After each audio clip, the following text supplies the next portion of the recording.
Hello. Gosh, we are live again on a Saturday. Beautiful Saturday. It's sunny and freezing like the Northeast here in California. Very, very clear. Not a cloud in the sky. In fact, maybe we should fly around here today because it's so clear and cold. We'll do a local flight. You can see the sun dappling from the windows there. I'm getting the beautiful warm glow of the Himalayan salt lamp. We're going to fly around. How's everyone doing on this beautiful Saturday? Hello, is that working? A little fizziness from the Diet Coke, which of course we pour into a glass, and we don't drink it out of the can. There's feline activity going on. I don't know where that happened. Today's stream is going to consist of me flying around a Microsoft Flight Simulator 2020. We're going to have the Diet Coke. We're going to have the beautiful blue Bluetooth controller. I don't want any argument. That is a beautiful Bluetooth controller. We're going to drink the Diet Coke. What does he want? Look at that. He's using his little, he's going, I think he wants to go outside. You know, you would think that if he's making an aggressive mood at a doorway, let's, and if he wants to go out, that's a plus for everyone involved. He really doesn't like going out very much. Give me a second. Well, that's I know. Do you? Might be fun. Well, that's I know. He does not want to go outside. He just wanted to bat at the door. He liked to bat at that thing. He did not want to go outside. As soon as I opened the door, he's like, "Get the hell away from me." And I knew that he was going to do that. But he just likes to do stuff. He likes to get attention. He's bored. I think he's terminally bored, if you know what I mean. He's not a young cat. Let's see. All right, the second half of the story, we're going to we'll do this for about an hour or less, probably 55.5 minutes roughly. Maybe an hour. And we're going to take a short break. I will run my mid-roll. When I come back, we're going to have a little guitar tech session. It's going to be really interesting. If you're interested in the technology, history, and maintenance, Zen and the art of guitar maintenance, as I like to call it, this particular, it's not a vintage guitar, but it is a vintage design, the Fender Telecaster. It says Fender Telecaster right there. It's an actual Fender Telecaster. It's not a fake Telecaster. Although it is a one-of-a-kind factory paint job. We'll talk about that more. But I'm going to restring it today. So we're going to take the strings off. We're going to clean up the fretboard, which doesn't seem dirty. You can't really tell, but it is. Because the maple is just a little sticky. So I'm going to put the Windex on it. It's got a very thick finish. It's never going to wear off, this particular finish. Anyway, we'll talk about that a lot more during the guitar segment. And then I'm just going to sit around and play guitar for a while. And that's going to be a stream, and similar to many, many other streams. How you guys doing on YouTube over there, by the way?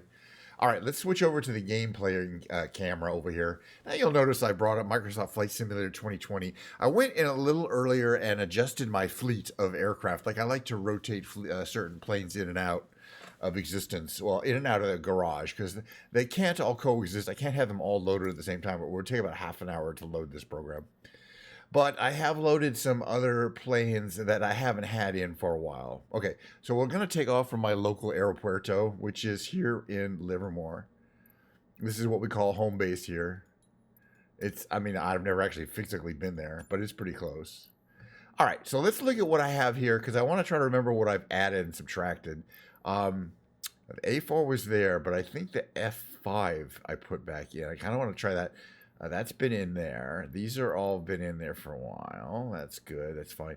I left the Curtis P40 in there. All right, the Tiger, I want to try it again because I tried it in 2024 and it seemed to work okay. But I haven't tried it in 2020 in a long time. So we might fly that Tiger.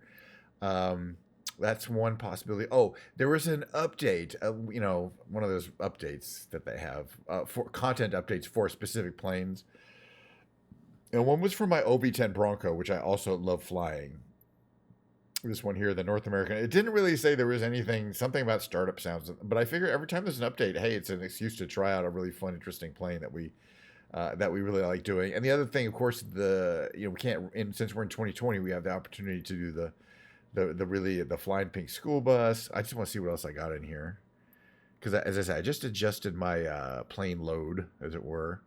Okay, I still got that in there. Nothing else really sticks out at me. I do want to try this real quickly. I want to try this and see if they fix an aerodynamic issue with this Tiger. This is an add-on plane, but it's always had some kind of weird issues. Let's do this NASA.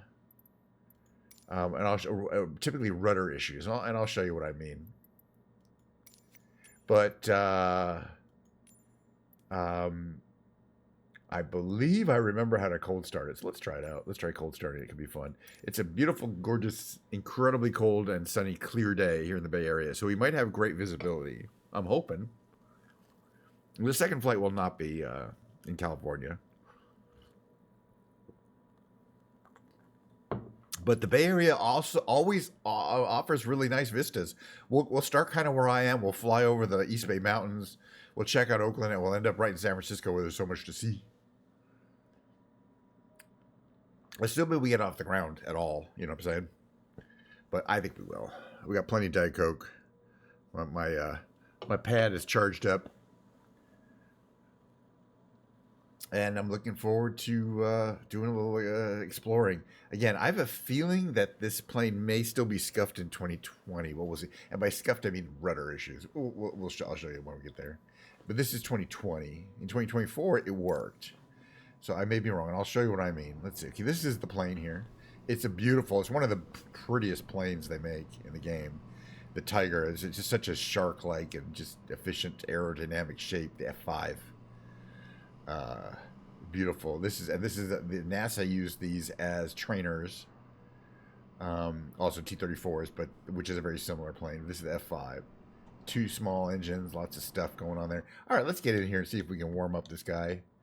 Again, this has those stupid views which block everything, which make it really hard to find all the little things here. All right, is this going to work here? Not necessarily. Is the throttle? Was this a throttle? Is the throttle working at all? Okay, that throttle works. This one. Let me check my controls here. See what my controls are set at.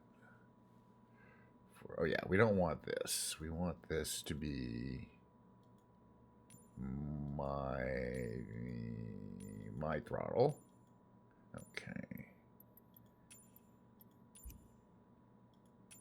All right, and now we can control my little hand there with my little throttle on the left side. Perfect. All right, hopefully. Okay, fuel on. But we have to put the battery on. Not smoke. The battery is like, oof, it's gonna be really hard to find this stuff. Lighting, no. It's probably up here. Let's move this. Remove the chocolate flags. Okay. The battery I thought is around here. I was right. Okay, AC gens, turn those on. These are fine where they are. I think we can try an engine start. Let's see. Let's see if engine 1 will start starting up there on the left there.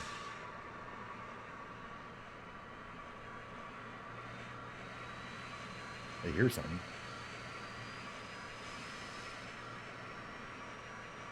Anyway, see the rudder there, how it works? I push the left button, it goes that way. So hey, we'll figure that out. I just want to see if these engines are going to start. Maybe not. I might not have turned something on here.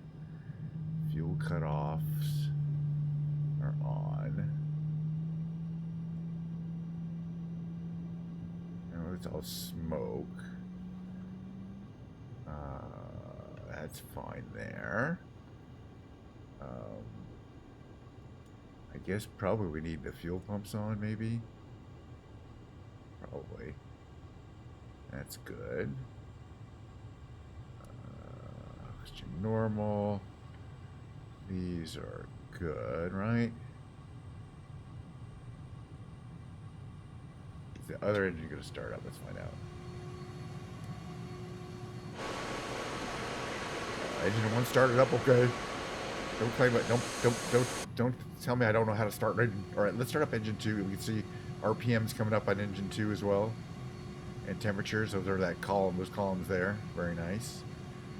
Interesting. Okay, let's see what else we got here. I might want to turn. Well, let's figure it out. Okay. HUD brightness, right? HUD brightness should be full.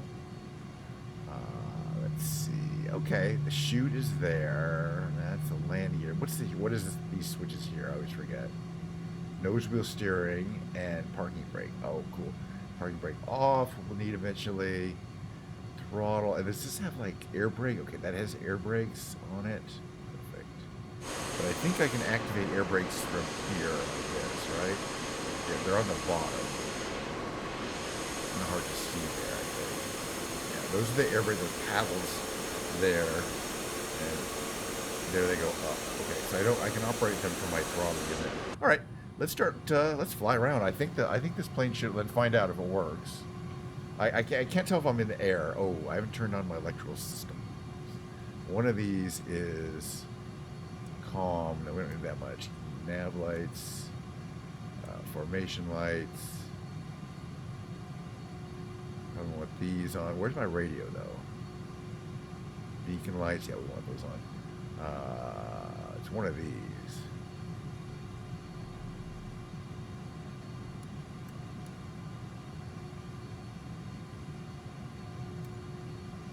Isn't it?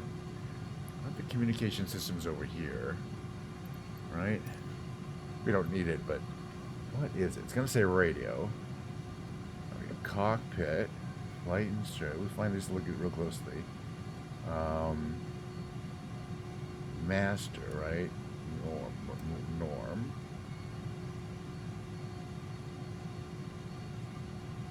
Yeah, that's not the radio. I'm also looking at my little identifiers there.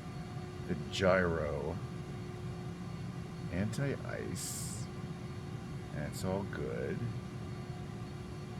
Communications antenna. All right, so here's the radio. I don't think we turned this on. I think we turned this on here. But which button?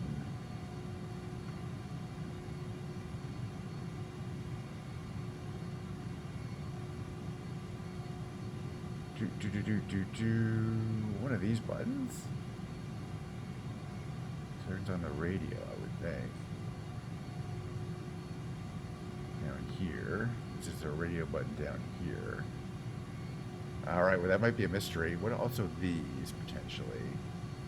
This is missiles. I think that's smoke. Stores. There's some radio stuff over here. That's rudder trim.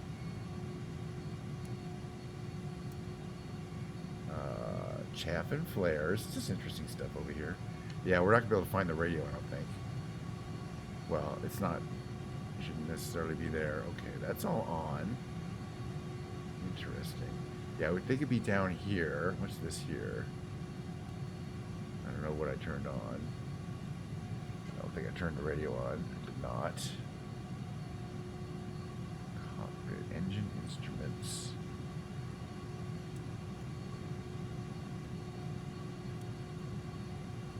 Just reading all this stuff. That's on.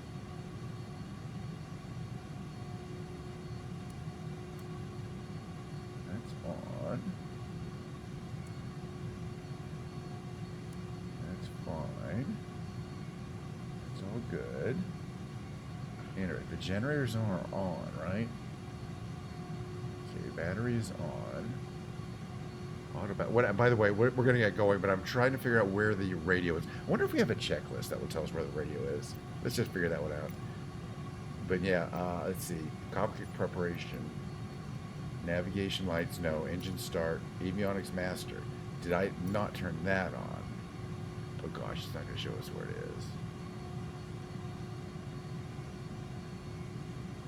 Avionics master. Yeah, it's not going to show us where it is. Okay.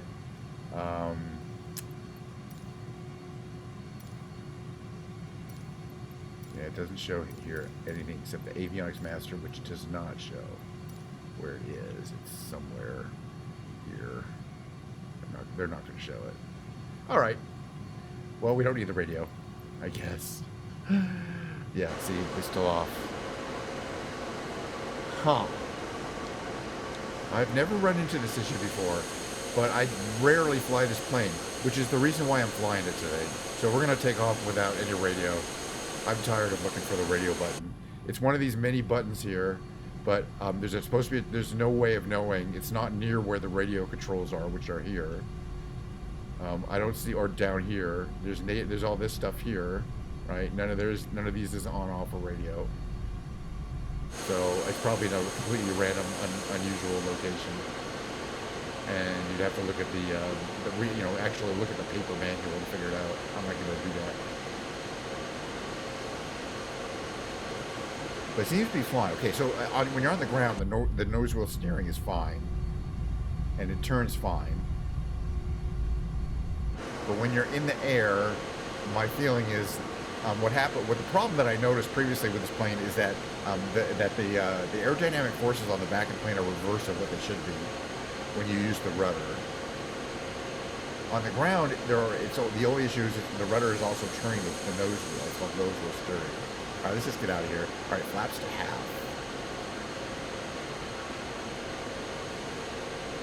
But yeah, I wonder where that someday after this stream, I will go back and spend 10 or 15 minutes looking at the manual and figure out where the radio on button is. All right, let's get out of here. I don't want to.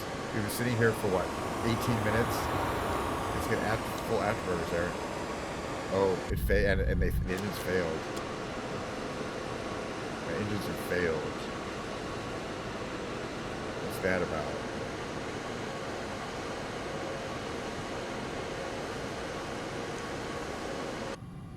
Something to... Oh, I'm pushing the wrong button.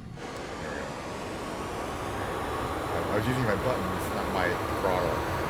I'm at Livermore, California, which is my home area. All right, now we have actual power. That was my bad. This is Livermore, California. When the A5 and the Tiger was fast. Oops, okay, no, that's power. That's power. Way less power. All right, it's flying. All right, it's flying around now. It's a beautiful day. I am in California. It's a beautiful day here. It's cold. It's like 45 degrees. It is literally this clear though, because it's so cold. There's no clouds. Oh, not able to figure out how to turn the radio on, but I'm fine. So this is kind of my home. This is my home field here. It's the closest airport to where I live and work. All right, so what do we got here? We got 32% fuel. Got control there. These don't do anything, right? All right, so what we're going to do is we're going to test. I'm flying straight forward, and I'm going to give myself full right rudder. And I expect that the plane's going to go to the right, because when I pull the right rudder, that thing goes to the back, okay? And in fact, it does. All right? Okay, let's see. If the issue is you want to have like right rudder like that. Yeah, it works. Yeah. Well, there's people in our country that want to kick him out because they feel like he's an illegal alien, but he isn't. He's a citizen of the United States of America now. He's our problem. I would send him back, but I don't think he wants to go. But yeah, he definitely took, when he left, let's just say, yeah, South Africa took a loss in a way. But I don't know, maybe it's better off. Okay, so I'm going to fly over my house here. You're at low altitude. If this were a real situation, oh, here it is. This would be so loud you wouldn't be able to hear me right now. This little subdivision. My radio's not on. Right around there. I'm not going to say exactly which house is, but if it were directly in the middle of the screen right now, that would be it. You're really not supposed to dox yourself. Whee! I like flying this plane. Also a maniac in it. Alright, let's go to San Francisco. What do you guys say? My plane's falling apart. Yeah, we'll be fine. A little more gas will be fine. He is South African. Yeah, we get that. But it's America. He's about the most American right now in the world. Is the funny thing. All right. So if I want to go to San Francisco, we're going to go up the old 580. No, that's not 580. whatever this freeway is here. And anyway, I live over there, right there. And I work about 2 blocks away. But okay, let's get some speed going. Let's get the after going. Watch this. Light up the afterburners. It's not a great idea, but it's cool. I think this plane will go supersonic too. About to go supersonic. So yeah, you go up this freeway, the BART goes up here. You don't normally go beyond this fast. That's what it looks like.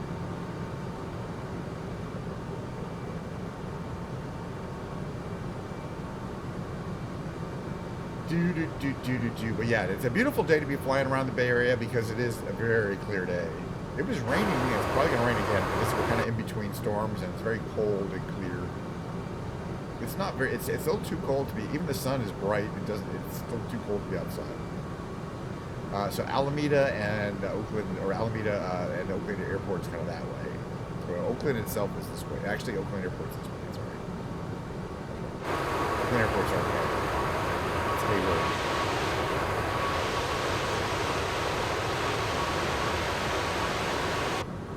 Well, now that I think this plane is working again, I remember where the button is. Dang, it's right here, Avionics Master. Now, after all this time, it's that weird little place that doesn't look like a button. And this has happened to me before. I just turned on my radio, I'm so happy. It's weird how your brain thinks like that. I had a complete, by the way, it's got a little area. Avionics Master, it's currently off. We're going to turn it on. So now I get the HUD and I get radio. Okay, it's all good. I feel better now. And it's just, look, that does not look, it's these little green, black, brown, gray things here. And there's a bunch of other controls there. That's also the autopilot controls. But it's not intuitive. Because, you know, you'd think a radio control that turns on the radio would be either here where the radio stuff is or here where the IFF and other communication stuff is. At least we got, I think all of our enunciators are pretty much off, right? I'm getting a new, I got exciting news. Exciting news, I ordered a new computer. Oh, oxygen.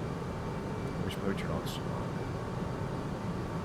So some of this stuff, these kind of jerkiness, with my new computer, it's gonna take a while. It's a custom build from CyberPC. So I got it all spec'd out what I wanted exactly. Let me turn this down a little bit here.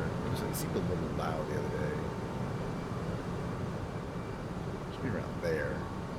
Okay, so the airport's there. Jack London Square is down here, right here, that area there. This is Lake. This is Oakland. My friend lives over there. Piedmont is still there. It's just a great looking plane. But we're gonna check out San Francisco. We're not gonna stop here. It's just Oakland.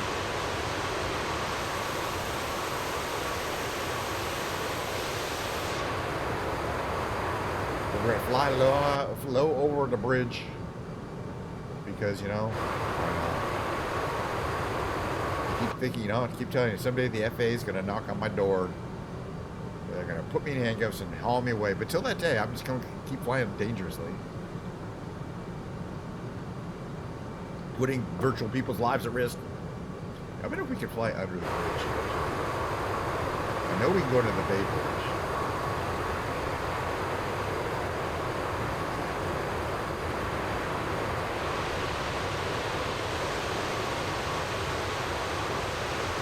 There's Yerba Buena Island, which connects to Treasure Island.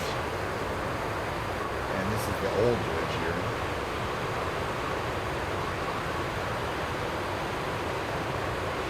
Pleasure crafts as we approach the city of San Francisco. Uh-oh, this could be bad. This is what the Blue Angels do. San Francisco Bank of America building, all the towers, Transamerica Tower, hills, House of Fine Arts, used to hang out there a lot. And of course we'll go into the Golden Gate Bridge. Actually, we'll come in as they go over. House of Fine Arts. It's a really cool place, actually. There's a theater there. There's actually a park in there. That's where they're building all this stuff to cover up the bridge there. And there's a fort there, fort whatever. And there's the bridge, and then Baker Beach is right here. And this is kind of the mission of the outer Richmond. Kind of fancy here. Oh yeah, look, there's that really cool museum. Went there not too long ago, so the Tudor exhibit. And then this beach here, which it looks great, but it's always cold and foggy. And even on a day like today, it's really not. It's not going to be warm. Not a great beach. Not a great beach community. All right, let's go through the bridge here. All right, everyone, put your under the bridge suits on. That's what it looks like from here.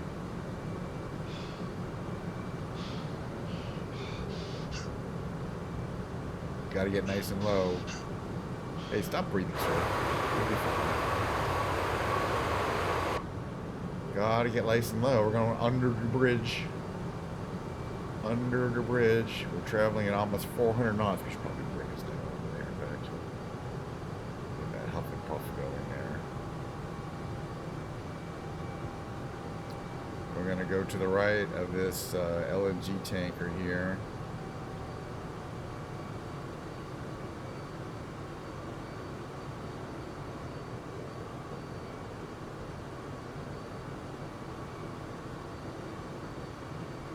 Really not a big deal.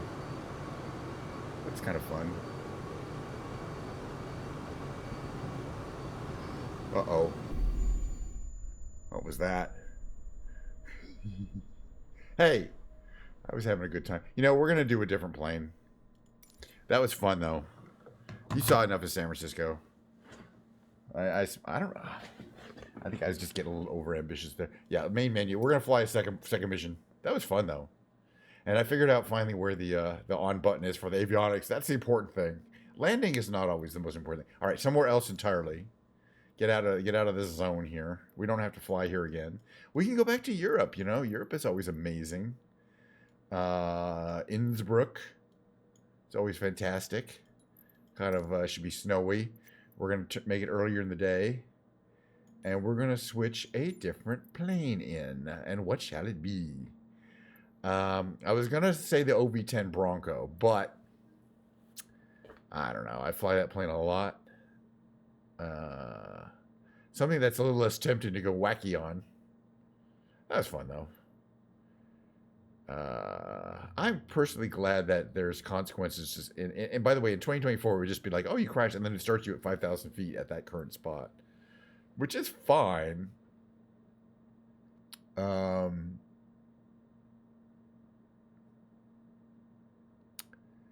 Let's fly something we don't get a chance to fly that much, the Spitfire. Because it is not available in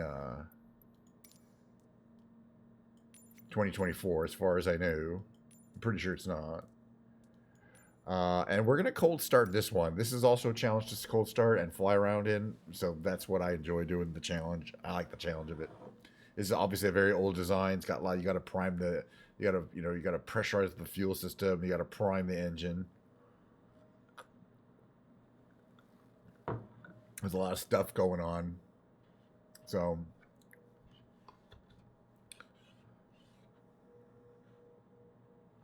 and then you got all sorts of things with this plane. Like, you can easily over torque the plane. In other words, give it too much power and too much propeller during takeoff, and you'll just flip right over.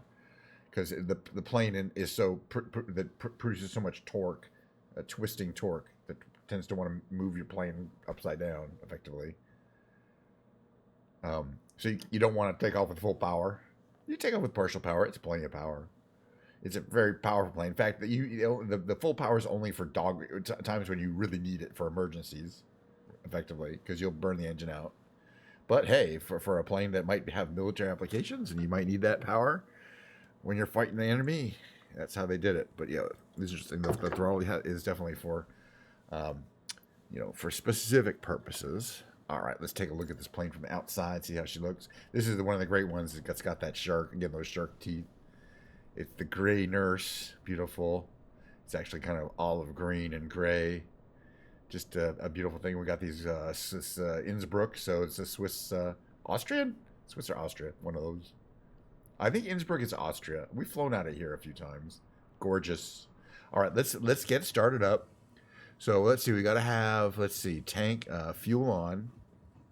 Can I just hide this so I can see my fuel? Thank you. Fuel on. Okay, we move the throttle to the full position and back, and that starts that starts the battery up. That goes to here because we're going to be priming the engine. Magnetos go to on. We can turn our radio on now, which is, by the way, is there. Garmin's coming on. Let's see. Okay, so that's good. Yeah, we want to turn our put our carb filter in. What else is here? Rudder is set to 0. Those switches are good. Let's see. Is our Garmin booting? All right. So the first thing we're going to do is use our wobble pump. Now, you see, there's a little red light under where it says wobble fuel pump. You got to do this about 10 times. Well, that will pressurize the fuel system, and the red light will go out about 10 times. And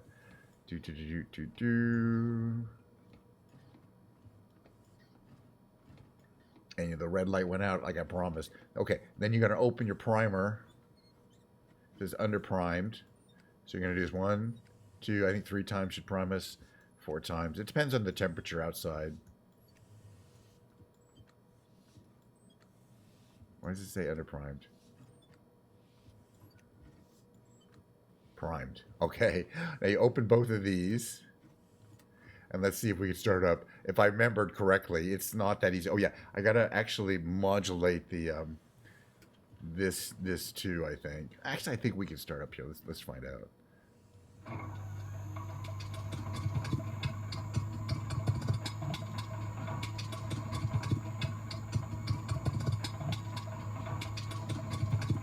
Oh.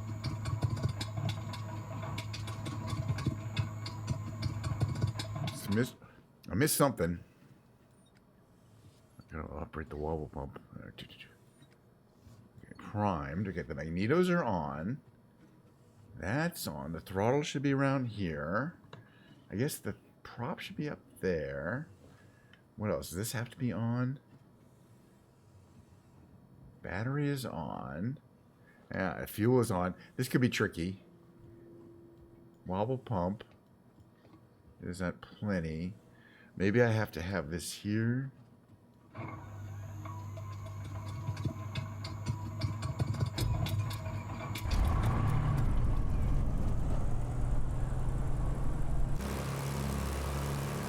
Why is it moving?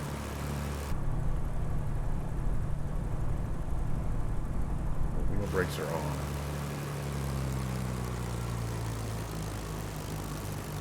Twisting for some reason. Wheel brakes are on. Okay, well, at least I got the engine started. That's something. All right, throttle should be there. Okay, there's for that. Yeah, that's always a little tricky, in my personal opinion, which is the way I'm in the adders. Okay, we gotta get this going here. Oh yeah, what is this? Exterior lights. I don't care. Flaps. We don't care about for takeoff. All right, we're looking good. We're looking good. In fact, we even have our radio on. So let's ask for clearance to take off. Straight out. I don't care. We're just gonna fly around a bit and land. You know how it is. With like request taxi for takeoff departing straight out. Taxi 2 and hold short of runway 08 using taxiway. Contact tower on 120.1 when ready. Which way do you want us to go? This way? Go this way. What a beautiful place. Runway 08 using taxiway KNSH 9er.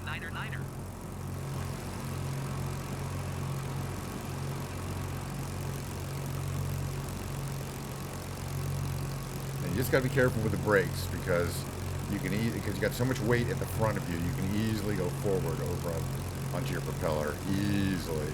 This is the easiest plane for that. One of the easiest like that. You can easily. I don't think it's realistic because you're not going to be jamming on the brakes like that full speed. It's hard to modulate them. Actually, I've got modulated the brakes. All right. Yeah. We're fine.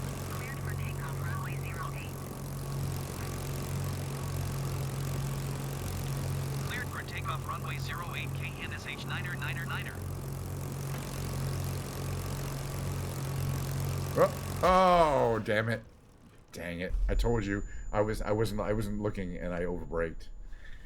All right, well, we're going to have to start on the runway. Man, that was bad.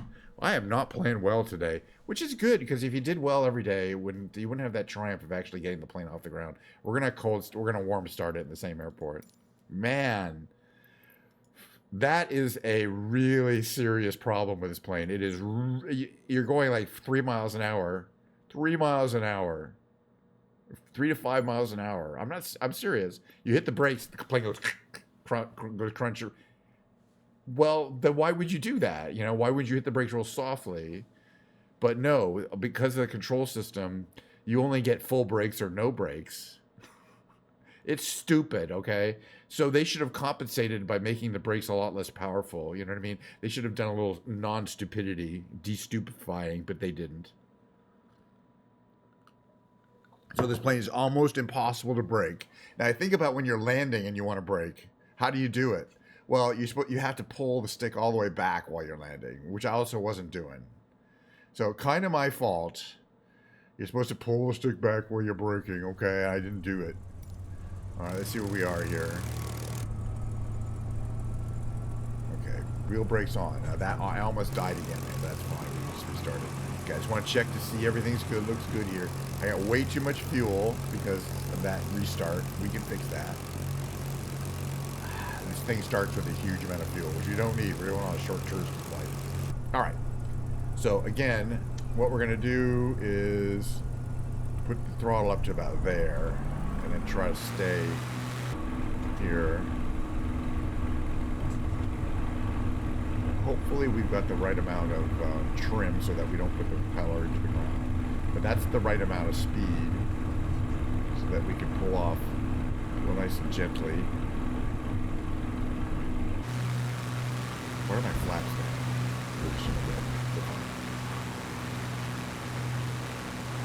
Over the beautiful city of Innsbruck. We'll check out the ski jump.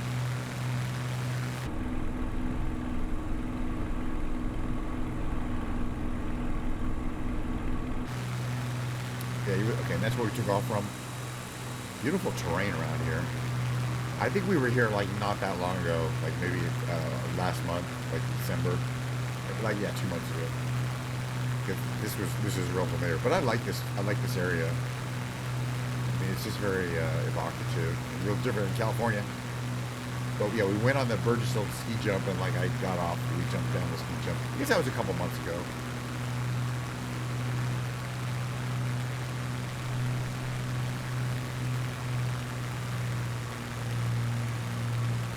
But it's a really huge-ass ski jump. I mean, you can see it's gigantic. And big. It's also big, but it is gigantic. Really cool. I like it. Alright, let's try to smash. But Innsbruck, of course, famous as a winter sports mecca.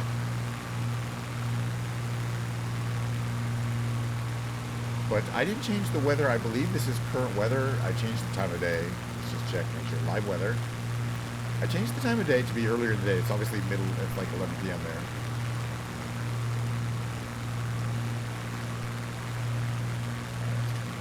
A little bit. Mixture down.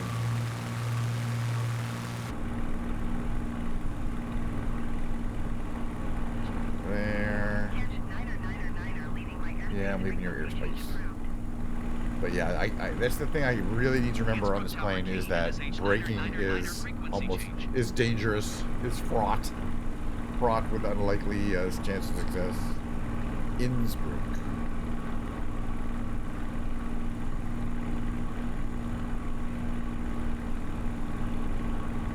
Yeah, gorgeous.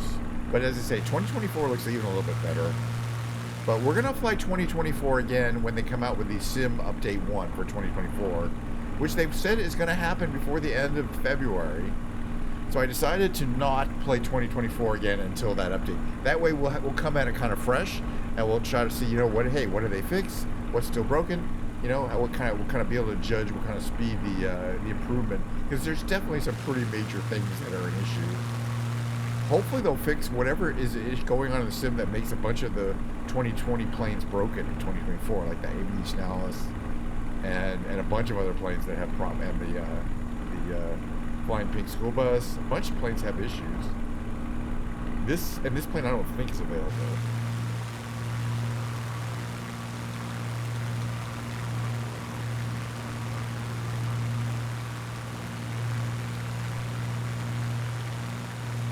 But we'll stay nice and low. No reason to go high up there. Just flying out in the country around Innsbruck. I wonder who Pianoville is. Apparently Pianoville is a 787. I believe that's the code for 787.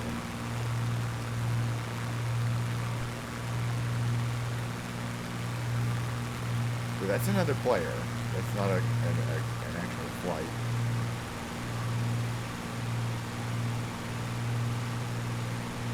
That looks like they're landing in Innsbruck.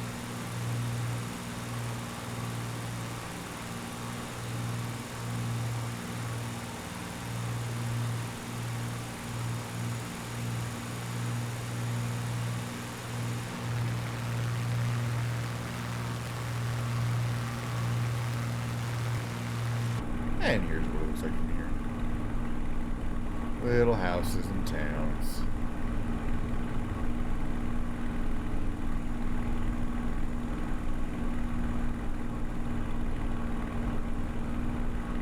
I wonder what's up ahead. Let's check it out.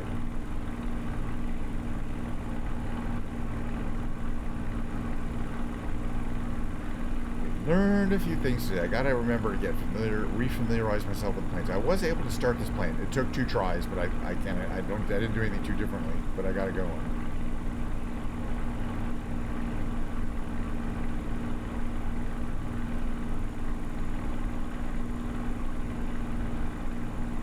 Maybe it's a castle. Could be an airport. I think it's a castle. Let's check it out.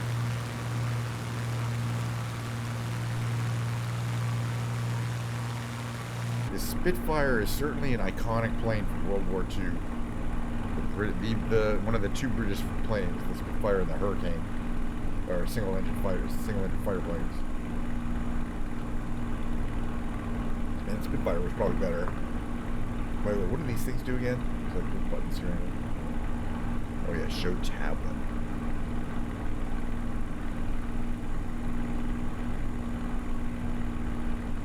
Tablet there, which has some kind of fun stuff, including an autopilot if you want it. But we don't. It's a really cool plane. Alright, but we are going to land. I'm pretty sure the only airport that we have to land in is the one we took off of. Boy, the clouds, the river, the snow, and Transburg Castle. Let's check it out. We'll fly over it. Some of these castles are ruins, and some of them are actual, rebuilt or working castles. I think this, I don't remember now. It might be a ruin. But wow, what a nice looking valley here.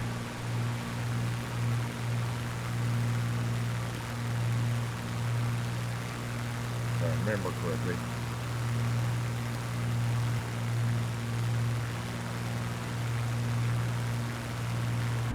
Here's what it looks like from here as we approach. Let's see it. So we're gonna. Okay, it's not a roll. Let's check it out. All right, everyone, get your magical parachutes on because we're about to eject from the aeroplano and take a peek at what we got. This castle here. Got a big tree in the yard. It's got your courtyard. It's a little. It's post-medieval, Victorian. Big, but not, not gigantic, but definitely a nice size. We got some artwork up here, very nice. A lot of internal, like internal artwork in the courtyard. This actually looks really cool. And then that down there. I'm sure there's somewhere there's like a snack bar. All right, Trachberg Castle, and that's the view up and down the valley there. All right, we're going back where we land. All right, everyone back in the plane. Use your magical parachutes to get your ass back in the plane. And do not smash. Alright, we're going to turn on here.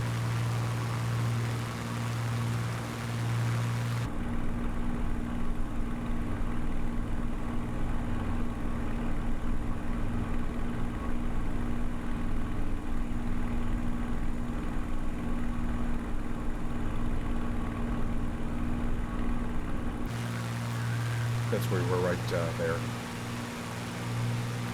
Tratsburg.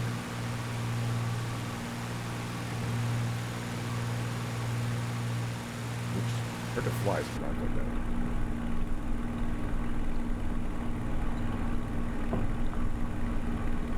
All right, we got another 5 minutes. We're gonna land back in Innsbruck, same place we took off.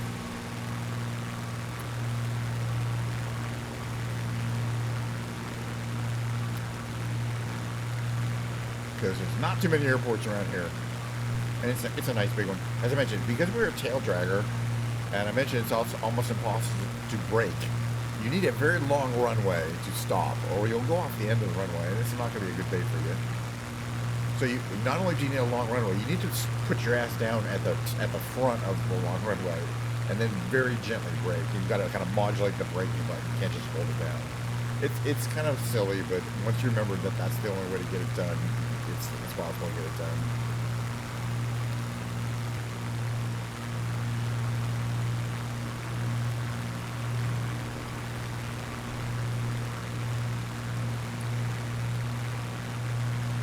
But yeah, I don't mind going up and down this valley a couple times because it's gorgeous. There's all sorts of trails, hiking these little hidden areas, probably waterfalls, lakes and stuff back up there. They can make plentiful areas. And in the summer, you can grow things. Yes.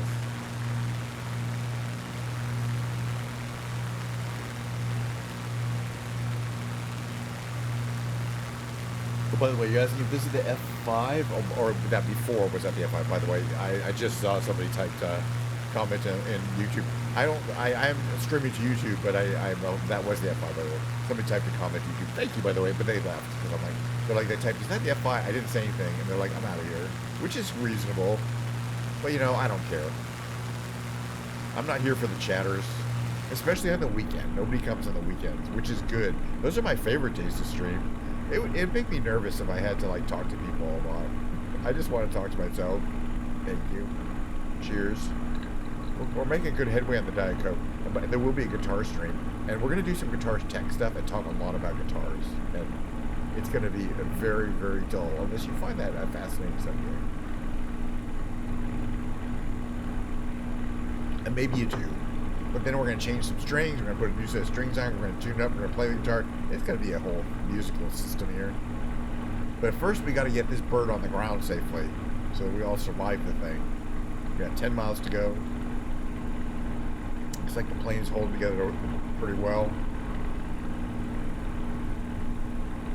Okay, so for landing, you are going to want your flaps. Let's figure out what is our approach here.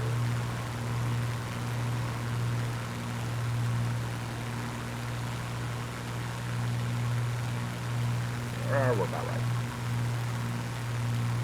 For landing, you want flaps on. Okay, in fact, we should start. Well, how far? We're 8 miles. Okay, 4.5 miles away. We'll start preparing for landing.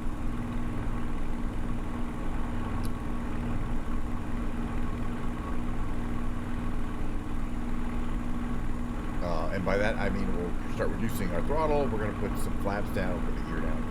Actually, we should be ready to land.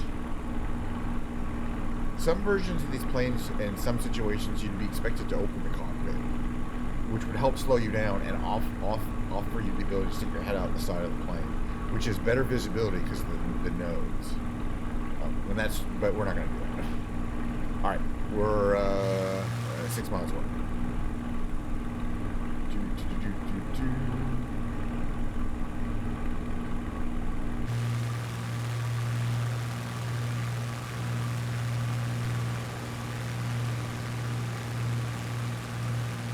Just a beautiful day for flying. Okay, reduce power a little bit. We're going to want to bring down our flaps. There's those things there. And gear. Gear has come down. You see it right here. And now we're going to carefully monitor our speed.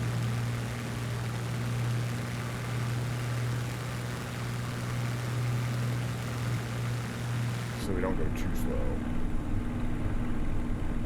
I want to stay right around here, I think. What are we at? 114, 113. It's right around there. landing closer to 85. But for approach, we want to stay over 100. This up anymore.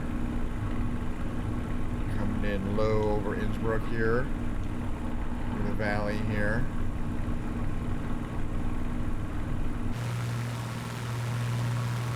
A little bit more speed maybe. Coming nice and smooth.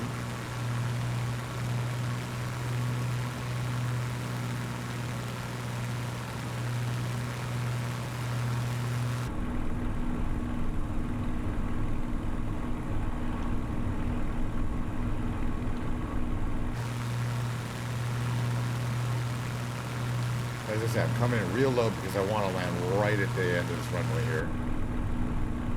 So I'm going to be brushing trees here. Hopefully we will not hit any trees. I don't want to land at the far end of this runway.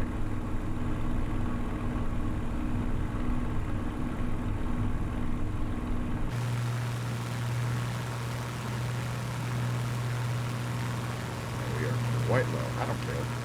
Alright, let's start reducing power even a little bit more.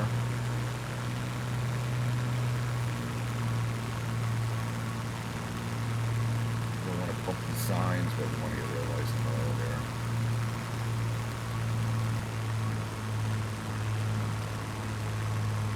I'm going to land right as kind of soon as I can here. Then we can just kind of slowly lose speed.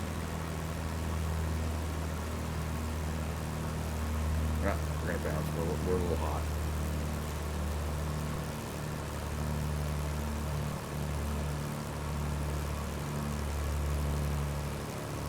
Gonna stay down the middle here. Now I'm not touching the brakes. Because if I did, I would immediately go right over the front. Okay, now just slowly touching the brakes a little bit. Touch the brakes. Flaps up. Touch the brakes. Keep my rudder all the way back. Okay, brakes. A little bit of brakes. Just a little bit more. A little bit more brakes. Okay, a little bit more brakes. See, that's how you slow it down. Okay. But even here, you can easily put it right on the nose. That was not a bad landing.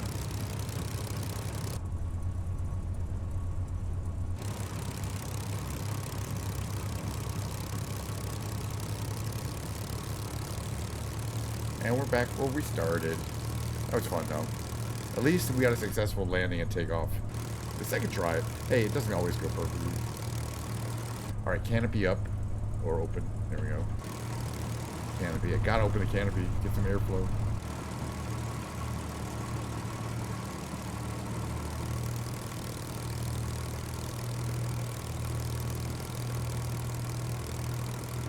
You can see where they have the DLS system there.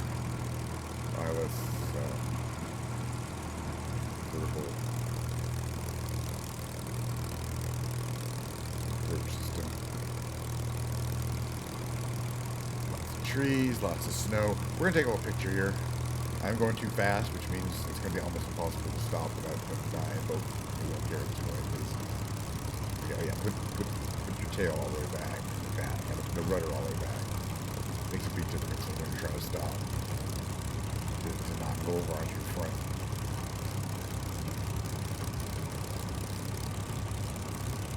Alright, so an easy way to turn the engines off is just set your mixture to 0. And there it goes. And we can also turn off the magnetos. I didn't even smash up anything. Alright, that looks good. Alright, let me take a quick picture here. A little screenshot. It is a pre-plane. We got some sun effects here. On the gray nurse. I guess a nurse would be the... I'm thinking like a nurse was a person, but now that I look at this being a shark, the gray nurse is a nurse shark. Not a nurse person, and that's why it's called the gray nurse. It's not a nurse person. But I just figured that out. It's a nurse shark. But of course, some people may not know that a nurse shark is a thing. But I do. All right. So that's going to be it for the flying around until tomorrow because I had such a good time. There'll be more flying around in a different plane and it's going to be interesting or not. So give me a couple minutes. I'm going to do my little mid roll here, and when we do, we'll be changed to the music category, and I'm going to be talking about guitar, a specific guitar, talking about history of the guitar, why the design, how it got designed, who designed it. Then we're going to play the guitar. It's going to be fun. All right, we'll go to that.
So yeah, I'm gonna be in the music category now. I don't have this plugged in. This is gonna be the guitar we're gonna mess with. My Swirl Telecaster, my Telecaster in the Swirl finish.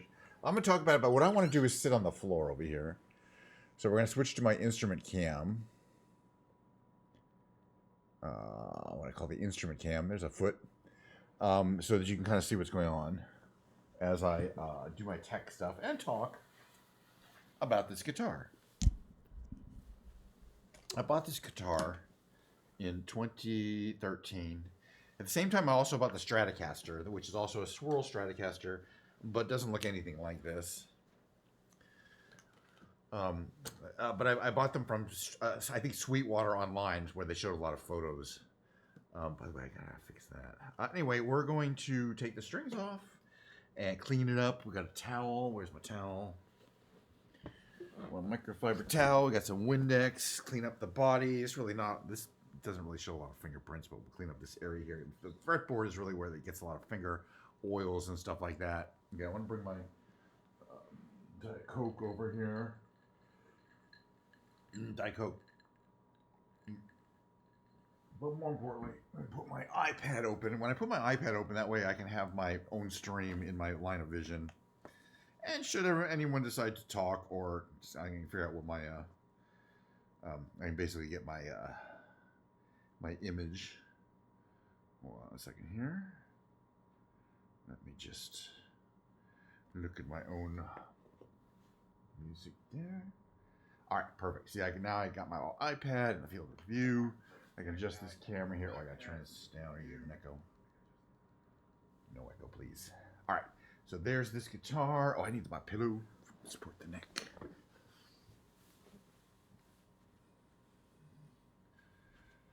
What is a Telecaster? What is the Fender Telecaster? What's special about it, you ask?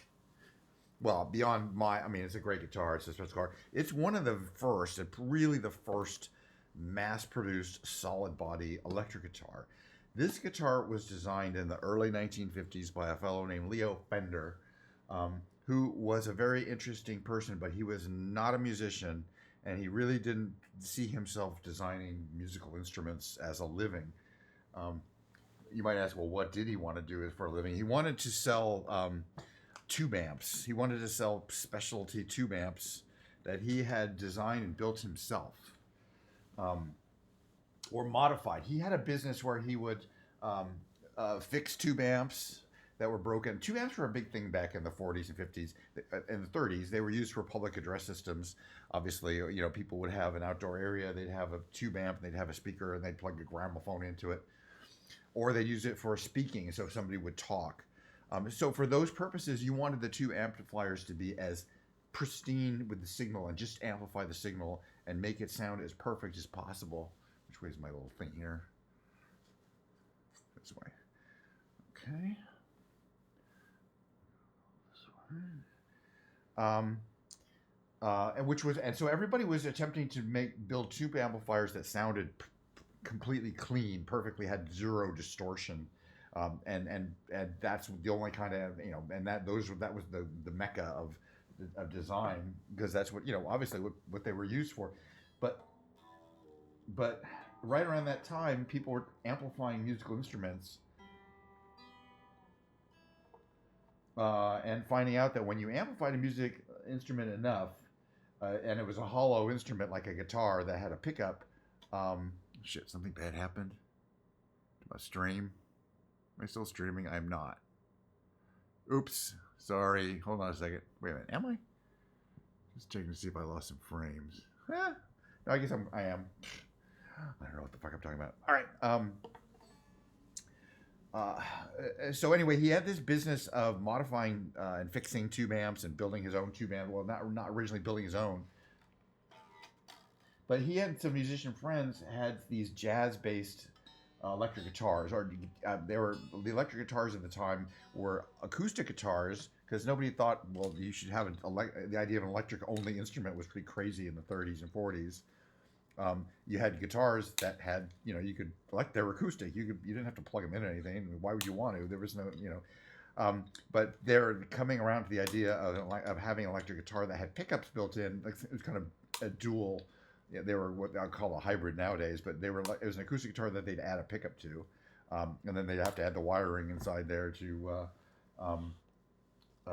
you know, to send it to an amplifier. But that was where the issue was. Okay, well now, what kind of, you know, you want to get that extra crunch. They wanted to distort. They wanted to do things that the typical tube amplifiers of the day were not able to do, because they were not designed to do it. And that's where Leo Fender came in, and his electronic expertise. He was able to modify amplifiers to effectively add a gain control, which is very common, in addition to a volume control. In other words, you could use the gain control to easily overdrive the amplifier, something that, again, the amplifiers of the day were specifically did not allow you to do, because then you know, they wouldn't sound good.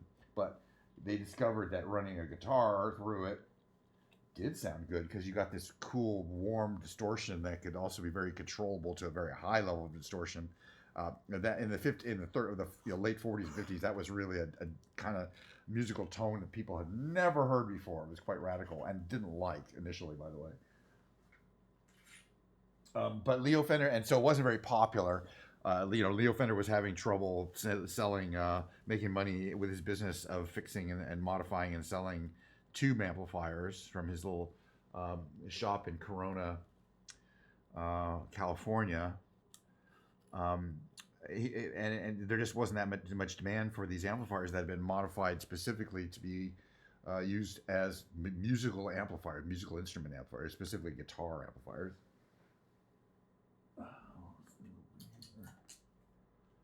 And so we came up with the grand idea: well, if I'm not selling enough guitar amps, maybe if I sold guitars, people would have to buy more amps.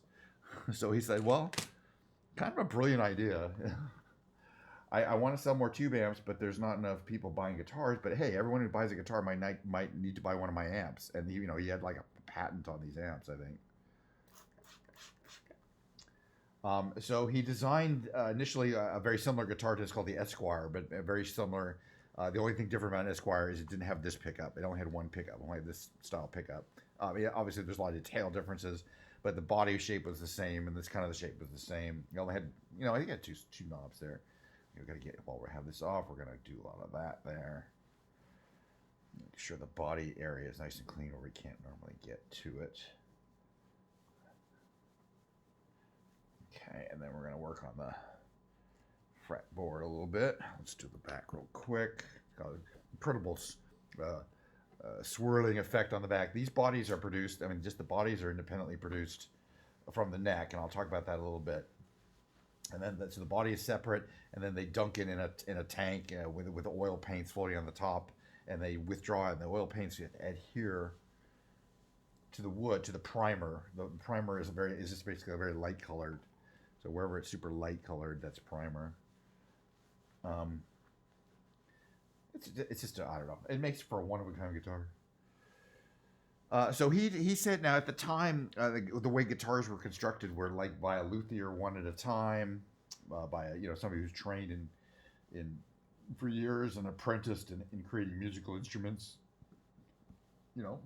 Which is kind of some guitars are produced that way too, but Leo Fender said, well, I want to produce guitars cheaply so that I can sell a lot of amps.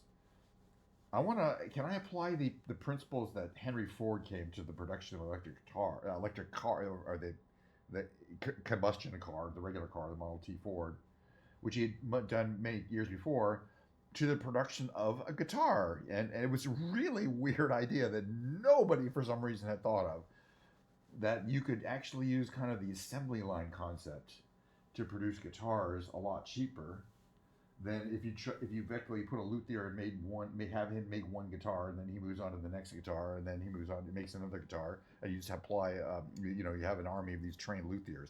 So what he did was he broke this design. He broke this design into three completely separately producible pieces. The body is one. You imagine the body, but not with this piece here, and not with the neck attached to it, which is a bolt-on neck, which was unusual, but I don't think he invented it. But that was not normal for guitars at the time.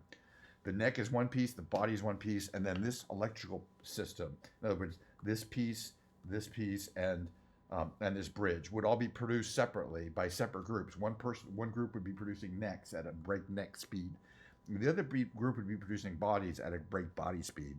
And then finally, you got people producing electronics at a break electronic speed, and just piling up, and they test them. And then you have a fourth group of people who'd assemble a body, a neck, and an electronics package and into a guitar, and do the alignment necessary to produce a guitar. So 4 groups of people, but each group of people doesn't have to build an entire guitar. One group of people only knows now how to build necks. One group of people only knows how to make bodies, and completely finished bodies with all sorts of different, whatever patterns you want on them.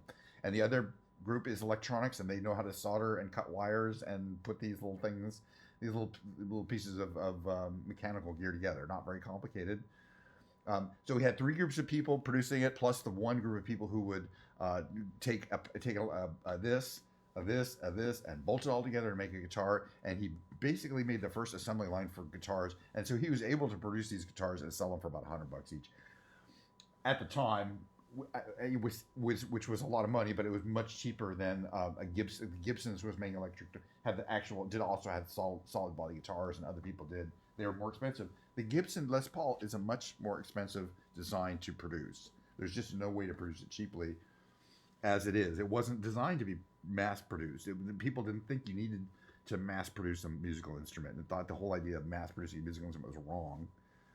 But Leo's like, fuck it, no, let's bring the cost of the instruments down. People will buy electric guitars. They're going to buy an amp too, because they want to crank that thing. And it took a while. It took a number of decades really for him to get real success with this idea. It was not an instant success. I still feel some stickiness here. I want to make sure I get any little sticky oils off here before I put the strings on. Oh, it's easy. It's shining up nice though. It does look pretty good. It's just lovely guitar. Okay, so the strings I like to put on are Ernie Ball Super Slinkies. They're 9s. I usually put 10s on all my guitars, except for my Fender guitars, which I put 9s on, except for my Stratocaster, which I converted to a David Gilmour style, which has 10.5. But that's fine. I'm going to keep these at 9. So I got 42, 32, 24. Then we get your 16, 11, and this should be 9. Perfect. All right, start 42. And wind that up. Now, of course, this guitar I have modified it in a couple of ways from how I bought it. Again, this is not a vintage guitar. That was made in the 50s. It was made in 2013. This was also made in the Mexico factory, but that's not an issue. But anyway, the point is, it originally came with a lipstick pickup up here, which I did not like at all. I don't know if you can see that right here. So I actually took off the whole pick guard and put a humbucker in there. Not an expensive one, but it's a huge improvement. And the other thing I did was add these drop-in Fender replacement locking tuners, which is they were only like $45, and it's a really easy. You just kind of take out the old ones, put the new ones in, and then you have these locking mechanisms here at the neck.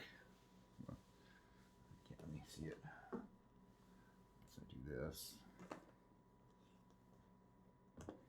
These locking mechanisms here on the back of the neck that make it super easy here to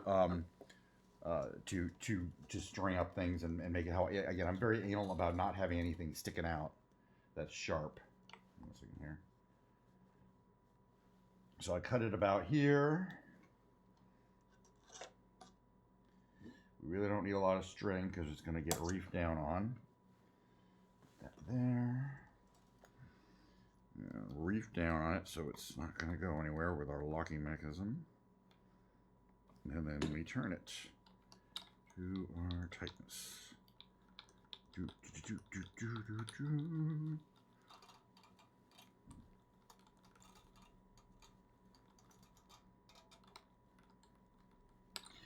All right, that's one down. We'll do a little more later. Number 2. Looms through the back into the front. It's a very, I really like this mechanism too. It's also very, very old and traditional, effectively, but they don't use it on too many other models. The Stratocaster doesn't have this little setup here. Okay. Pull this through. Let's make this go like this here. Okay, pull that tight and then cut it fairly brutally short.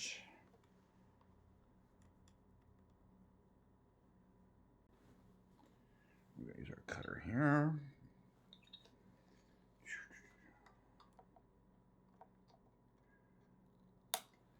Trim that. This goes down to here. And we tighten the locking mechanism. And ready to do a little bit of winding here. That one winds in like that. There we go.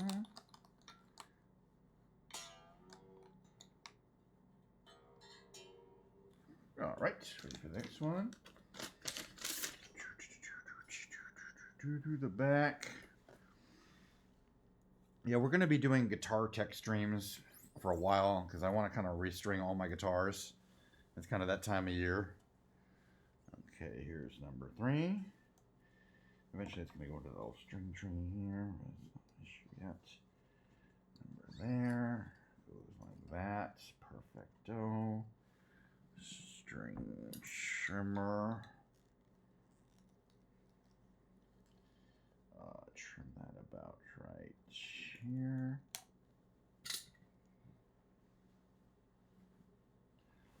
That goes into tighten our little locking mechanism on the bottom, and then we can just do this. Super easy. I do like the locking tuners, so make this such a quick, easy, and pain-free, and it just always works. But it's not a challenge once you know how to do it. Perfecto. Halfway down, and then it'll be good for another at least a year. For these strings, once you changed them out,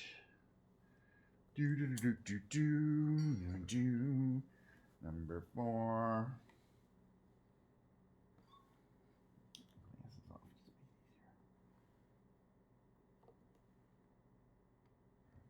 There. Goes around here.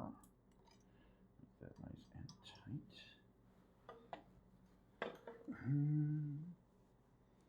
Beautiful. I'm going to trim that one right here. Oh, messed up the trim, please. Okay, back that off to there. Tighten it from the bottom. Doesn't have to be super tight, but tight enough. Let me do it the right way, so we don't look like a weirdo. It's nice and tight here.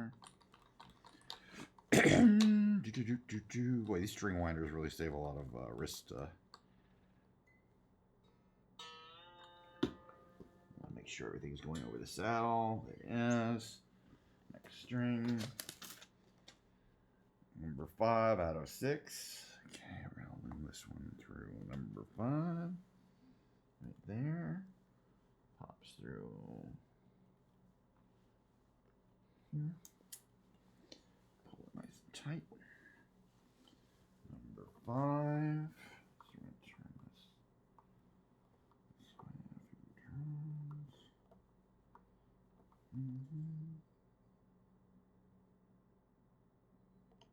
There.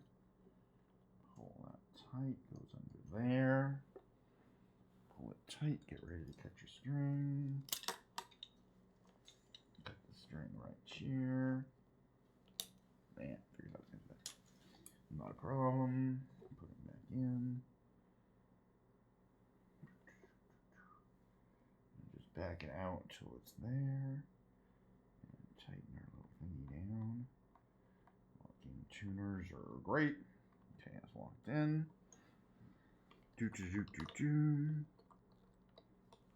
Okay, this goes under here. Windy, windy, windy, windy, windy, windy, windy. Windy, windy, windy, windy, windy, windy. Last string, yay! So far, so good. This is the most delicate one. So you do kind of want to be the most careful with this one. Okay, goes in here. Comes out here. This one could be a little tricky to get to go in threaded.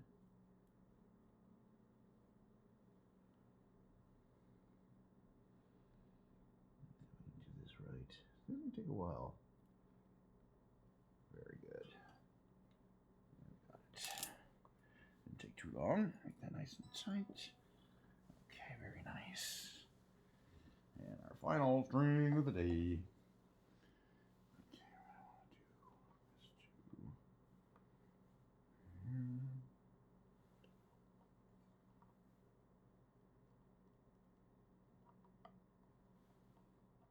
open that up.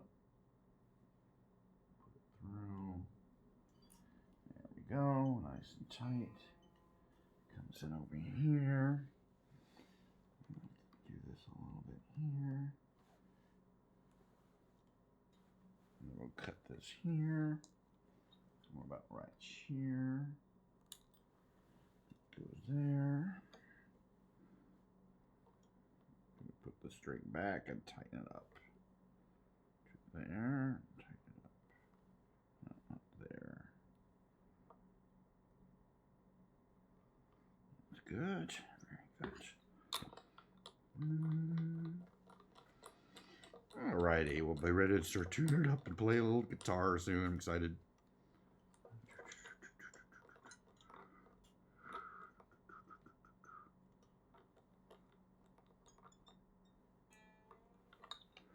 Alrighty. Starting to look like a guitar again. With 6 and strings and everything. Yay. I'll put some glasses on. Now some Diet Coke. Are you chatting at me? No, thank God. Thank the chat gods. Diet Coke from the top. It's getting pretty tan. All right, let's do an initial tune-up. It's going to take a good 20-30 minutes to these strings to settle in. But that's why we're going to play them. All right, but you know we'll play them in. You know, it just means we have to tune a lot. Let's start our initial tune. Okay, first we're going to go to E.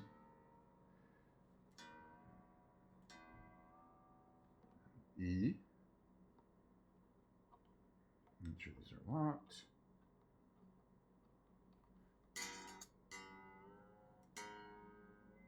A.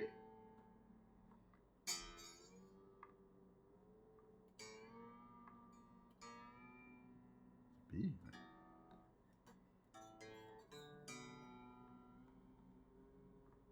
D. D. G. There's B. And your final E.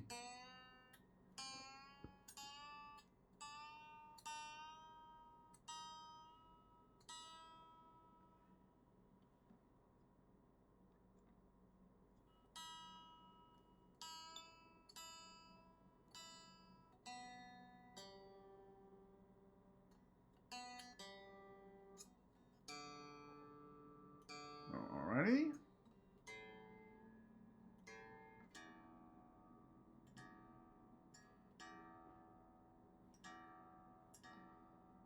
It's looking good. All right. Give me a couple minutes. I'm going to kind of stress. I'm going to move back over to or a minute. I'm going to move over to my other position here off the floor. This is going to take a minute to reset things here. What's going on here? I'm going to put this like that. Okay. I want to take these and put them someplace where I can.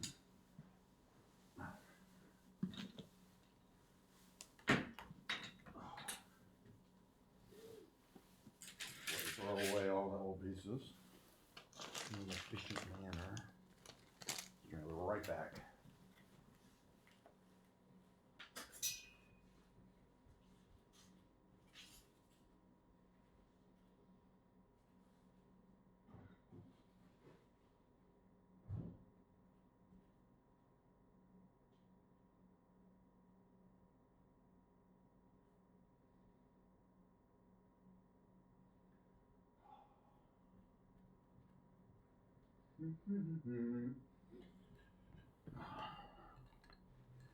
Goes there. This goes here. Give you one more minute. Gotta move this around here. This goes here. Give me a second. Move this as well. See if we can do this. There. Oh, Kitty wants to come out and say hi. Very good. Here. Oh, that's IMO? Oh, nice out.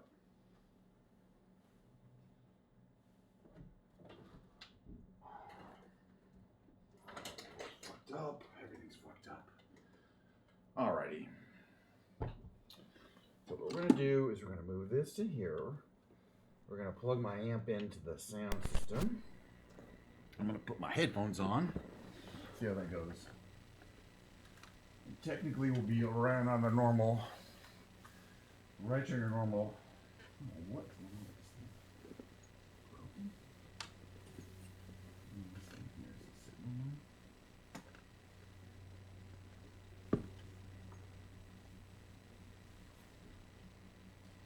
Yeah, fine. Okay. You know what?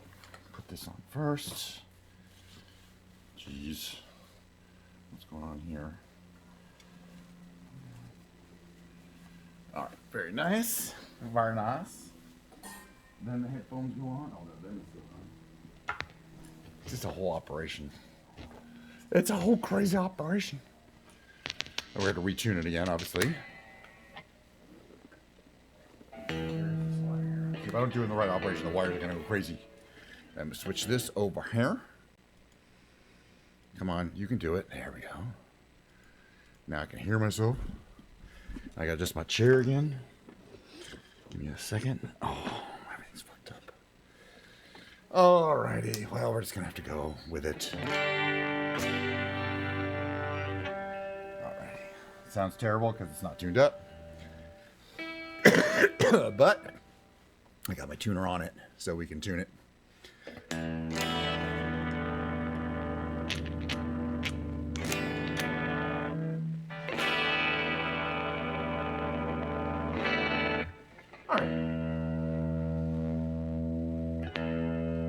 So we got a little, just tension the strings and I'll show you what we're doing.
Got a really smooth sound Telecaster. I really just like, basically we're just using this pickup. And this is the humbucker, but I don't use it. It's very dark.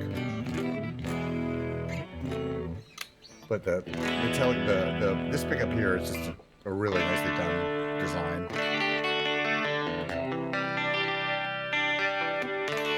Anyway, since the Telecaster was one of the first inexpensive electric body guitars you could buy, solid body electric guitars you could buy, they did sell a lot, and then it led on to even more successful models like the Stratocaster, which had a lot of other innovations. But the funny thing is that Leo Fender was never a musician, never played the guitar, had a bunch of people around him that he hired and were musicians, and he had advisors that were well-known musicians of the day that you know, he kind of used the artist program to make the instruments better. He'd ask them, you know, he'd have them give them custom instruments. Say, does he like this more? But he was just a product designer, not a musician. He did a great job. Let's stretch the strings out.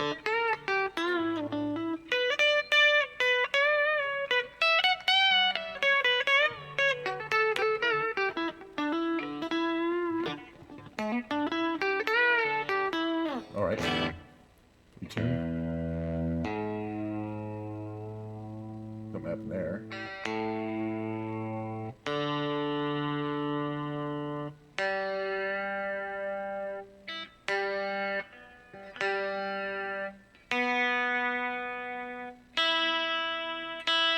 All right, we're almost ready to actually try to play a song. Brand new strings.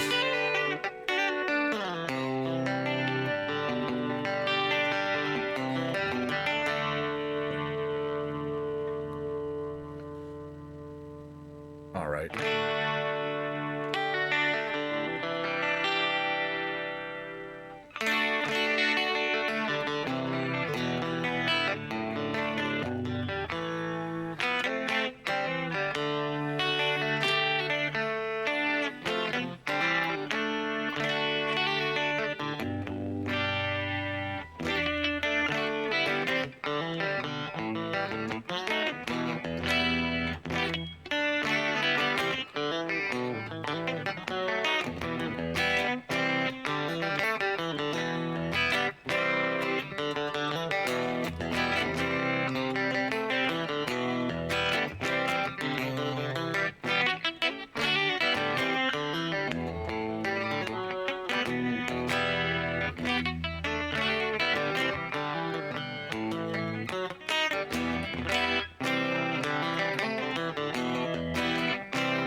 got great sustain too.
Checking my tune.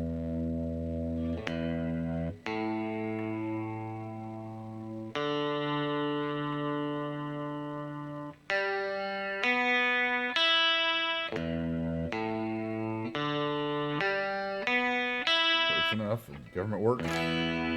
Must be a scheme. I'll take it in.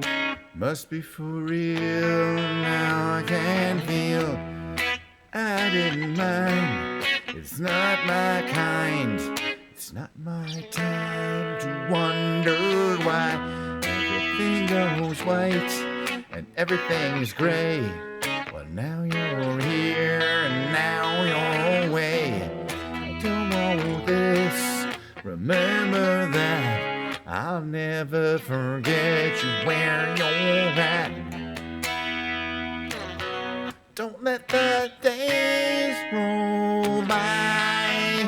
Glycerine, glycerine.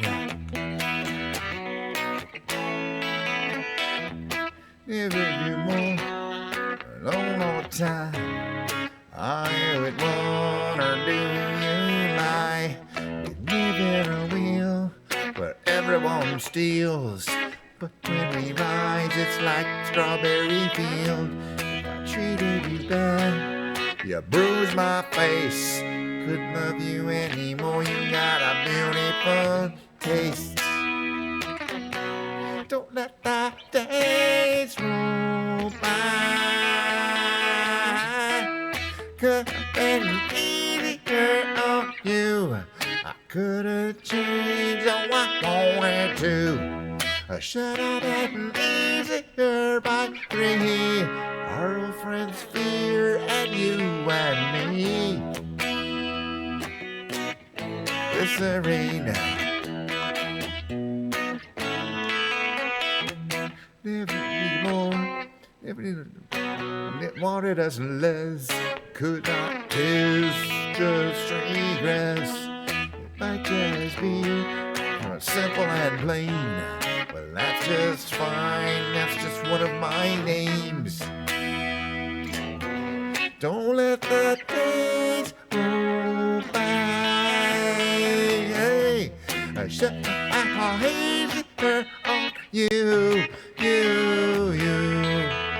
Glycerine, glycerine.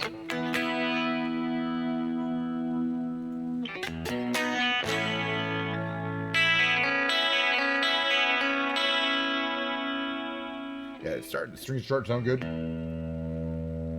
not quite tuned in.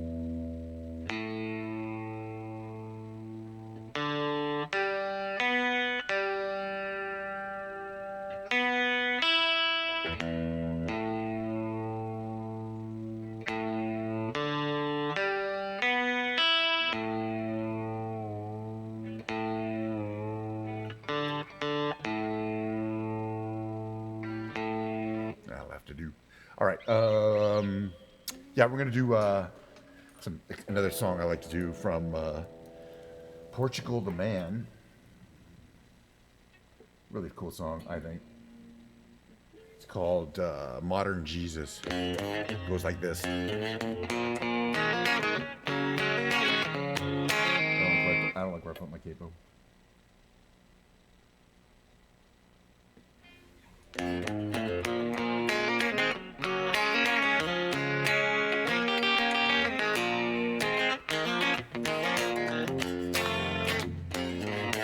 Come on and take a seat next to me. You know we got what you need. We may be liars preaching to choirs, but we can sell your dreams. You don't need sympathy, they got a pill for everything. Just take that dark cloud, bring it out to wash it down, but don't pray for us. We don't need no minor Jesus to roll with us. The only rule we need is never giving up. The only faith we have is faith in us.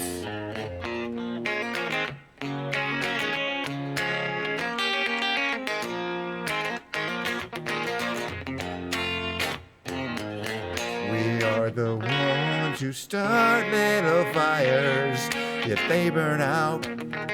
But when they're on the rise, I can't help but shine. And when the wave approaches, take our ashes to the ocean. Who cares if hell awaits? We're having drinks at heaven's gate, but don't pray for us. We don't need no minor Jesus to roll with us. The only rule we need is never giving up. The only faith we have is faith in us. We know that we're helpless, at least that's what we assume, but we don't need to prove nothing to you. Let's all stay cool. You don't want to feel blue, but we won't sell you nothing that you can't use. Just don't pray for us. We don't need no minor Jesus to roll with us. The only rule we need is never giving up. The only faith we have is faith in us.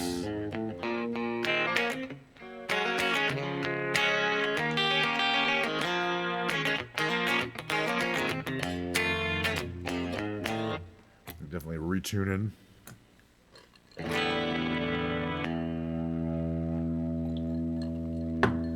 A few more times. It's got new strings.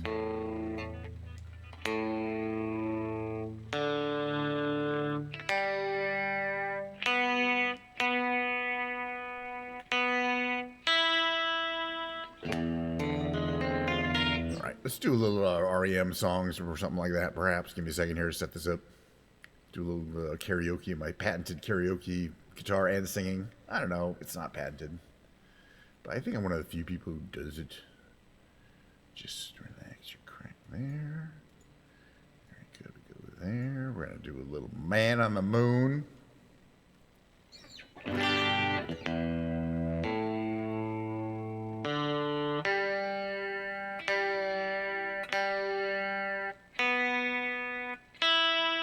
All right, here, we're going to go to here. We're going to put this up to about here.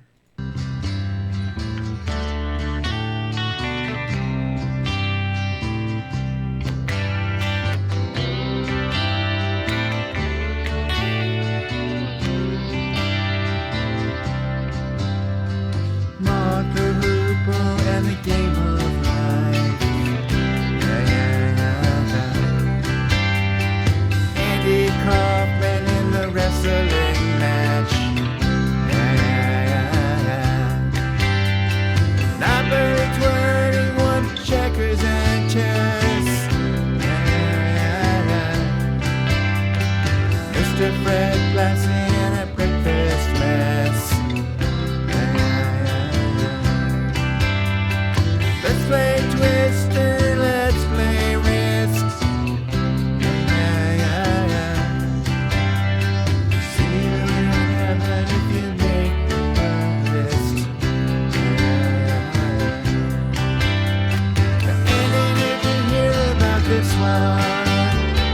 Tell me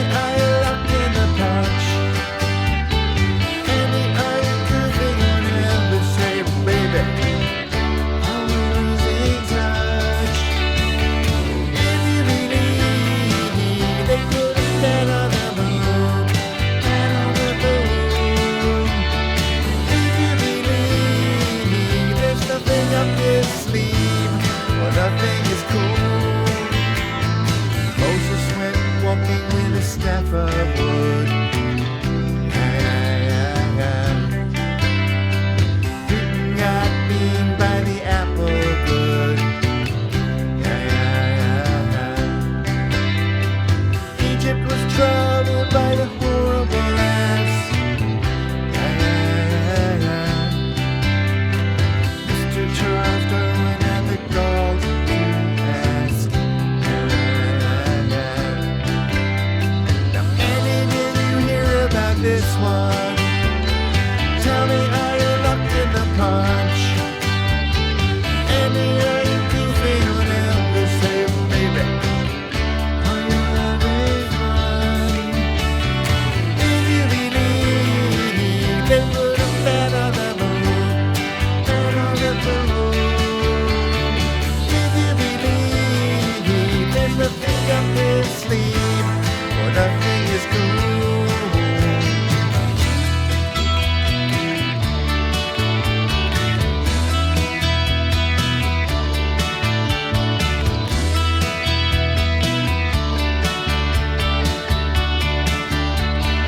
Is a little magic for the never believer.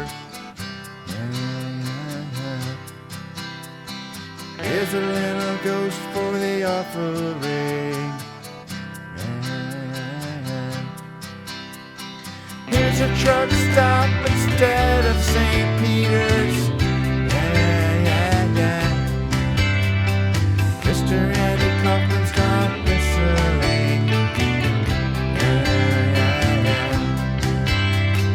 Annie, did you hear about this one? Tell me, are you locked in the punch? Annie, are you goofing on Elvis? Hey, baby, how is he touch?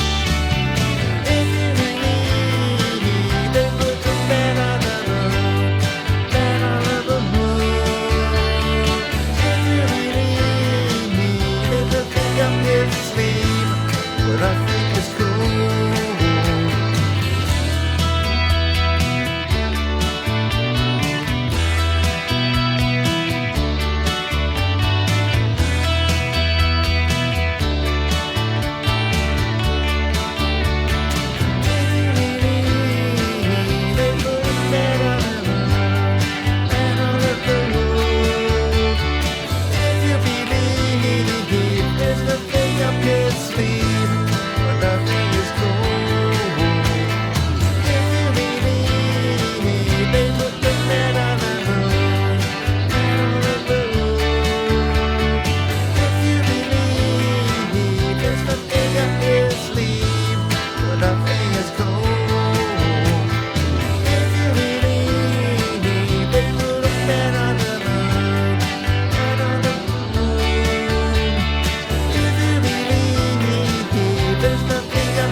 Hey, we'll do a couple more karaoke songs, but I gotta tune this baby. We'll definitely do this one here.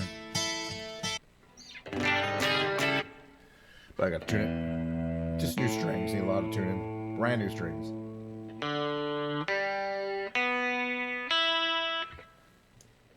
Cable 3, let's try it. No, I say cable 3, I meant cable 2. I don't really like this cable. It gets the job done. Not always, though. That'll have to do.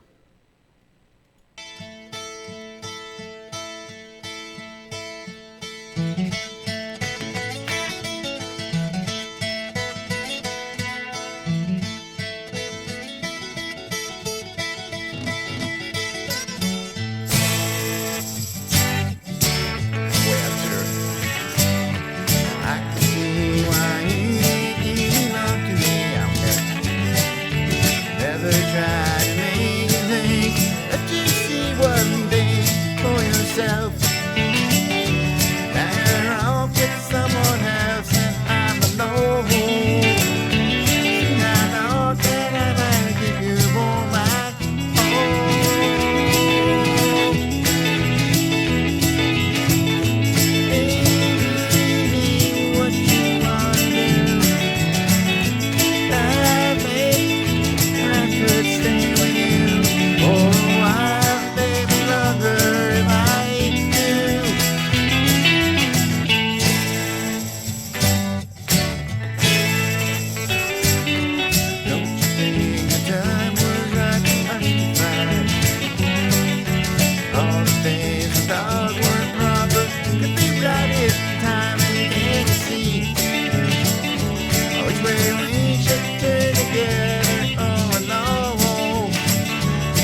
But we're gonna do some karaoke. It's expensive on the retreat. We'll do here. This one here. Oops. Dang it. All right, go back.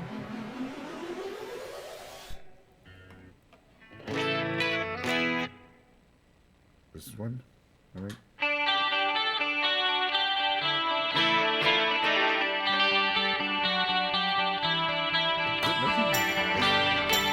It's wrong key. Hold on. Let's just do the right one. It's a different one. It's in a different key. They did do it in a couple of keys, but this is the one I like to do. It's a different key. You'll see.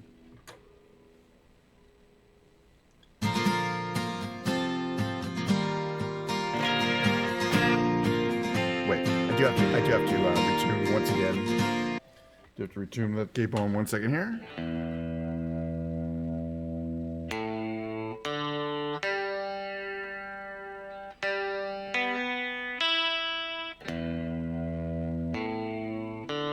Perfecto. All right, let's do the song here. Let's keep going just how I like it. I like these 6 months.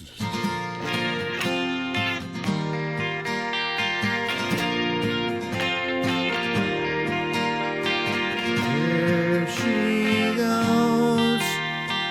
There she goes again. Racing through my brain. And I just can't contain this feeling that remains.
I'll do a couple more of these. Why not? I really do like them. Show boys tuned up.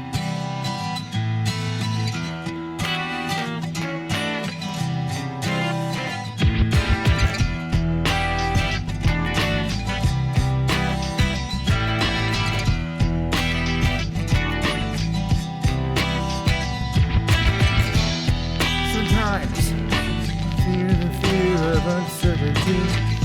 Singing clear,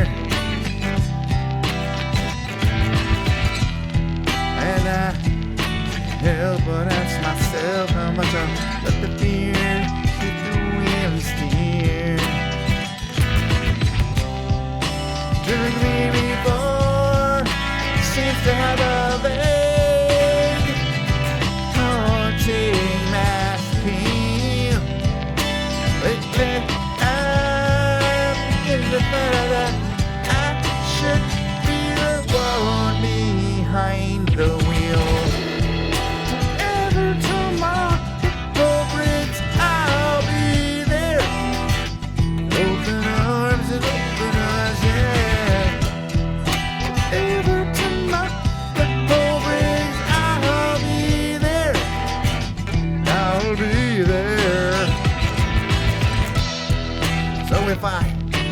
exciting way of my chance to be one of the hive.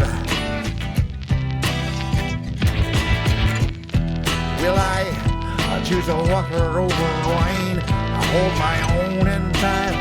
Oh, oh, oh, oh. Chilling me before seems to be the way. Everyone else gets wrong.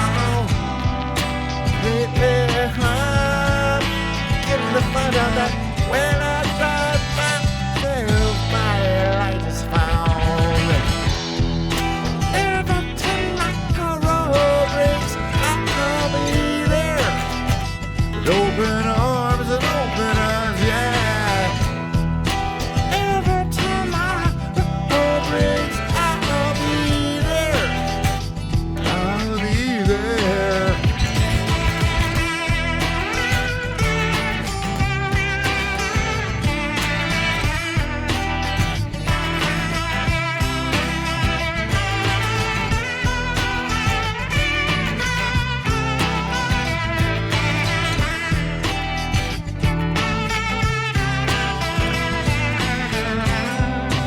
Would you choose water over wine? Hold the wheel and drive. Every time my road breaks, I'll be there with open arms and open eyes, yeah. Every time my road breaks, I'll be there. And I'll be there.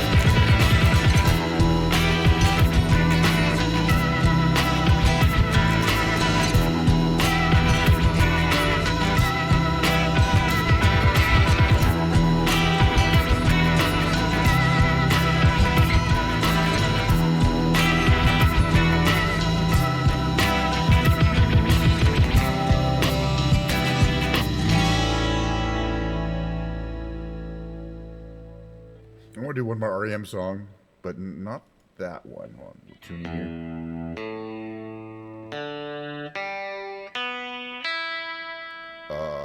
Losing My Religion, which for some reason I haven't done in like a week or two.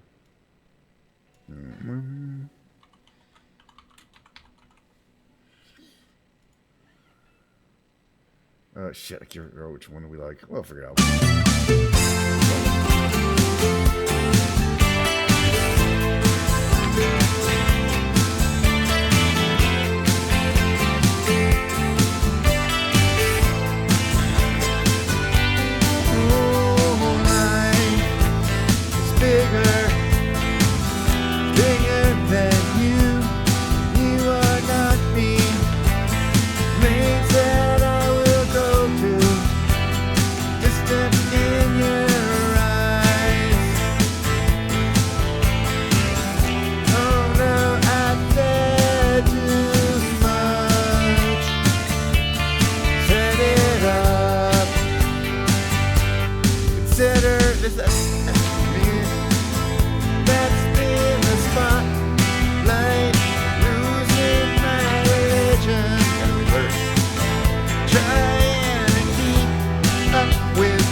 dream.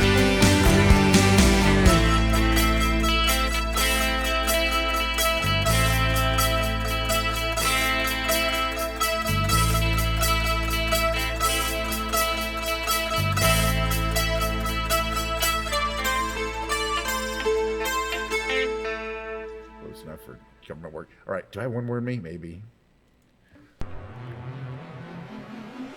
Let's just check the tuning. Seems a little out.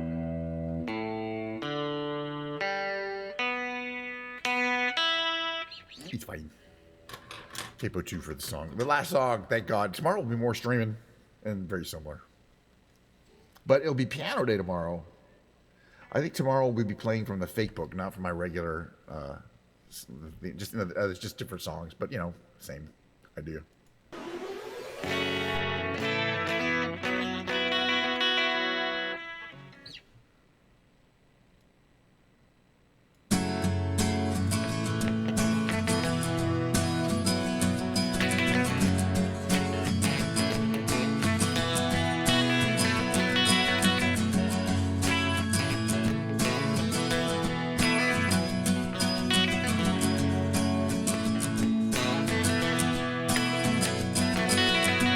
Today is gonna be the day that they're gonna throw it back to you.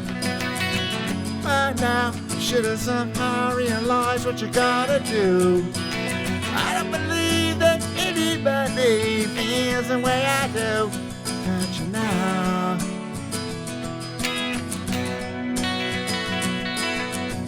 Backbeat, the word is on the street that the fire in your heart is out.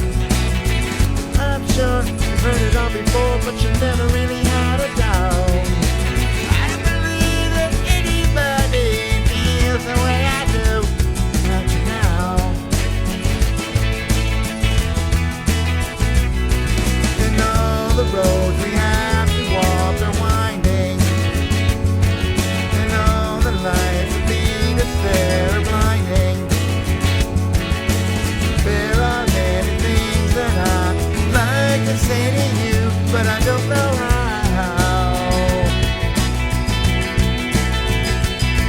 'Cause maybe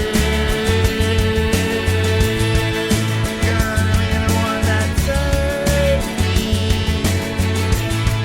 And after all,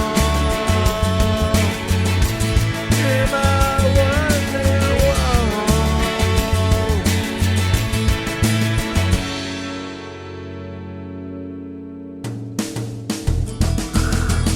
Today is gonna be the day, but they'll never throw it back to you. By now, you should have somehow realized what you're about to do. I don't believe that anybody feels the way I do. Don't you know? And all the roads that lead you there are winding, and all the lights that light the way were blinding. There are many things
web stream, as we like to call it. One of my patented streams. They're not patented. Hold on a second here. Wrong one. Oh, there we go. Stop. All righty, put that there. Put this here. Put this over here for now. Put this down here. That goes here. Plug this. Later. Very good. Okay. All right. Hold on a second.